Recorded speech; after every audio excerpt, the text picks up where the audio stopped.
Good morning, everybody, and happy Thursday.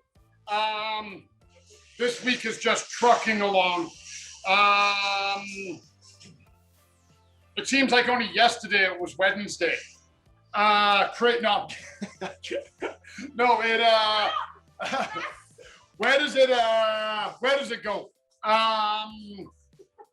You know what? Crazy good times, crazy good weather here in Calgary. I got home last night, got changed and went straight out into the garden. It might rain this weekend. It wasn't raining last night. I'm pleased to say Harry jumped in with me. We got 3 big beds, fully weeded and turned. We didn't add our amendments. We'll do that on planting day, but we're really excited. So trucking along with all things houseplant. I want to talk today about houseplant health. So we've talked about, best practices and rules of thumb and repotting and fertilizers. And all of that does go a long way into making sure your plant is healthy.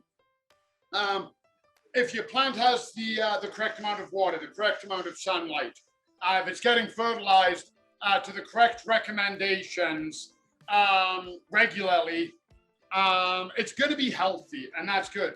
But there are always the chance of pathogens getting in. And a pathogen, disease, pest, something that you don't want in your plant.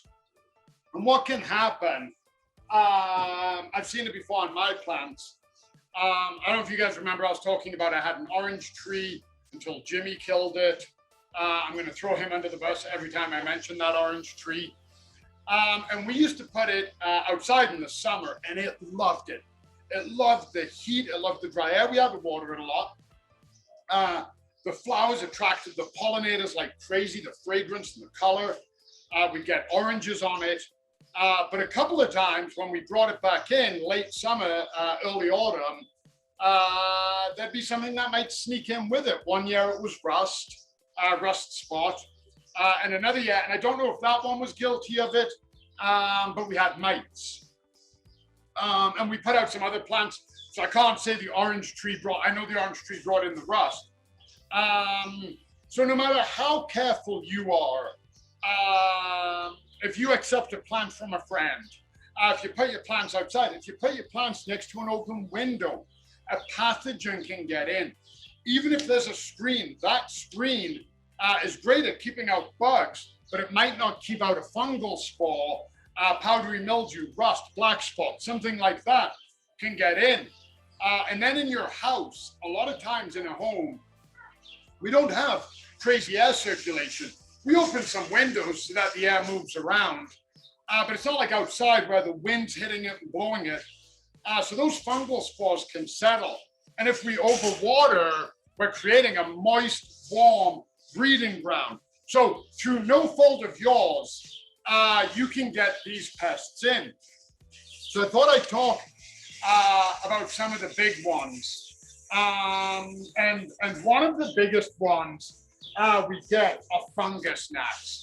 A lot of people think Fungusgnats are fruit flies. If you know what a fruit fly is, then you know what a Fungusgnat looks like. They're very similar. Tiny, tiny little black fly. When you disturb them, poof, they can swarm. Now, quite often, the way you can tell it's a Fungusgnat is that you'll take a plant like this. It's looking great, nothing on it. You add water and a cloud of black flies come up from the soil. That's a good indication that you've got Fungusgnats. And what these little buggers will do is they'll spread to all of your other plants. They'll go down on the soil, they'll lay their eggs. Now, a lot of people think, well, it's a Fungusgnat, it must be good, it eats fungus. Well, it does, but not at the amount we want, but it will also damage the root systems and things like that inside. It'll damage healthy growing tips. So you really don't want them. These pop poppers are nematodes, and you can also juggle. If you're anything like me, I can juggle one, that's it, can't juggle two.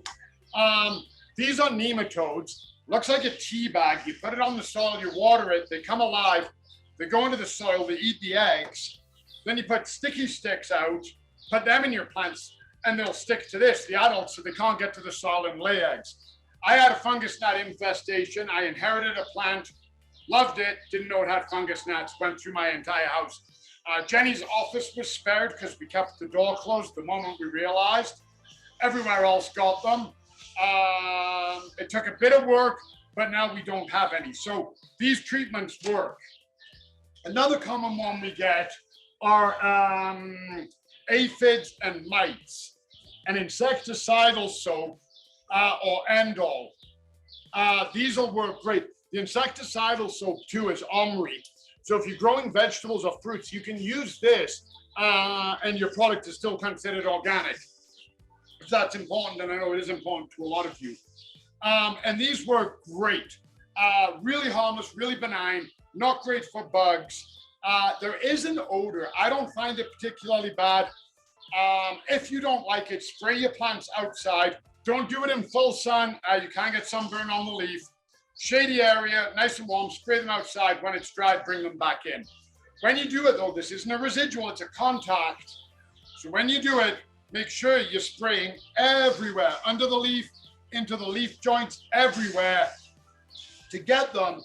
And it will also hurt good bugs. If you have ladybirds or spiders, centipedes, it will hurt them as well.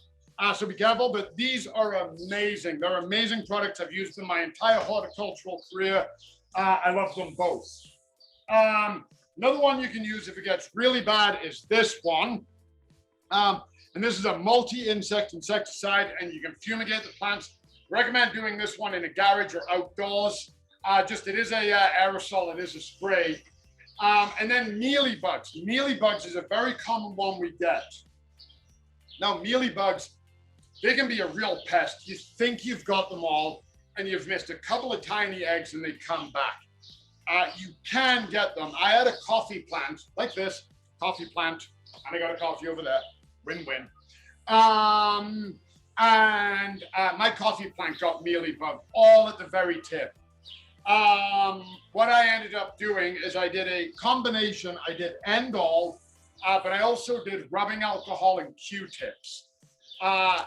Dip a Q-tip in my rubbing alcohol, swab the area, turn it, the other area, throw it away.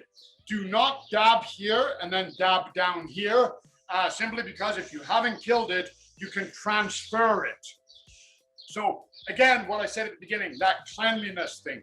Always, you guys remember last year, we had somebody who followed along, little dude, Carter, and he grew an avocado plant. And I wanted to try, so I got everything set up. I was growing my avocado plant, started splitting, and then I don't know if you guys remember what happened. We got fungus, we got mold, and it was because I did everything right. The vessel I took to grow it in, I didn't wash it. Total rookie mistake. I took it out of a cupboard, filled it with water, and away I went. I then had it in a warm, bright area, still water, so sitting in water, perfect breeding ground for fungus. I can make mistakes too, absolutely. I'm not infallible. I learn every time. So clean as you go. If you're gonna upcycle a pot, you transplant your coffee plant, keeping this, wash it. Soap, water, hydrogen peroxide, let it dry, maybe wash it again before you use it. Always, always clean as you go. Then, a pest, I know a lot of people have in their homes. They're small, they're cute, they sit on your lap, they purr, kitty cats. A product like this can be used indoors well. And look, there's a little guy right there. If you got a skunk in your house, you're on a whole other level of problem. I don't know what to tell you about that. But if you got a kitty cat and some dogs, Jimmy has not, I made him wear a leaf of shame one time because he knocked a leaf off my plant. So I put it in his collar. That's a whole other story. I'll send pictures. But if you got a kitty cat, this works. It's totally harmless. It's not going to hurt your friend. It might make them sneeze. It's made with oil from pepper. We wouldn't harm anything like that. You know, yeah, we do have to harm some infestations of bugs. But on the most part, birds, mammals, things like that, we don't want to harm them. We just want everything to get along. And that's why I advocate for things like ladybirds, spiders, centipedes. Let them do the work for you. But every once in a while, we need help. And then another product we got in is this one. And this is Orange Guard. And this one is great. This is one of the only products certified for use in kitchens. And it's just a great, easy to use bug spray, Canadian made. So I really, really like this one. Now, last year, we had a real problem with fungus growth in the city. We have done for a while, especially some of the blights. Rust, I know, has been pretty prevalent. I've seen black spot, like I said, we've seen all of these tiny spores that can get inside. And as a result, and with everybody gardening, last year it was really hard to get fungicides. So this year we made sure we got some in. Now again, these may have an aroma. Now I don't find these aromas bad personally, I really don't. It could be because I've used them for so long, I'm used to the smell. But they do carry an aroma. So if you don't want that, always put them in the garage, put them outside on a nice day. Again, do it in the shade. Don't do it full sun.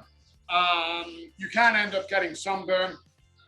Endol, again, I'm going back to bugs here, is made with a horticultural oil. Oil in the sun will magnify the sun's rail like nobody's business, and you will get sunburn. So in a shady area on a nice warm day, like today, it's going up to 20 degrees. Find that area in the shade, put your plant out, give it a spray, half an hour later, bring it back inside. But if you don't mind the aroma, you can do them inside. Again, there's nothing to hurt you. Never going to advocate something to use inside that can hurt you or your pets. Please always, though, read the labels, read the instructions, and if you're not sure, ask. And these, great. They work really well, and they're what they call broad spectrum fungicides. So if you look on the back, it'll tell you what it treats, and it'll treat powdery mildew. I have had that in my house before. It'll treat rust spot, black spot. Some of them will even treat mites. This one is great. So this one here is a garden sulfur, and it's a powder in here. You can either sprinkle it on as a dry dust, or you can dilute it and make a spray. So this one is probably my all-time favorite because of the versatility with it. So that's a quick summation about, we're going to try and keep the plants healthy. And if they're not, this is how we're going to get them healthy. And remember, if you see a plant and it is infested, it is hit hard, you may need to give it a little bit more support. Do not over-fertilize. I never advocate that. But make sure you are fertilizing. Make sure that it does have a good soil, that the soil is rich.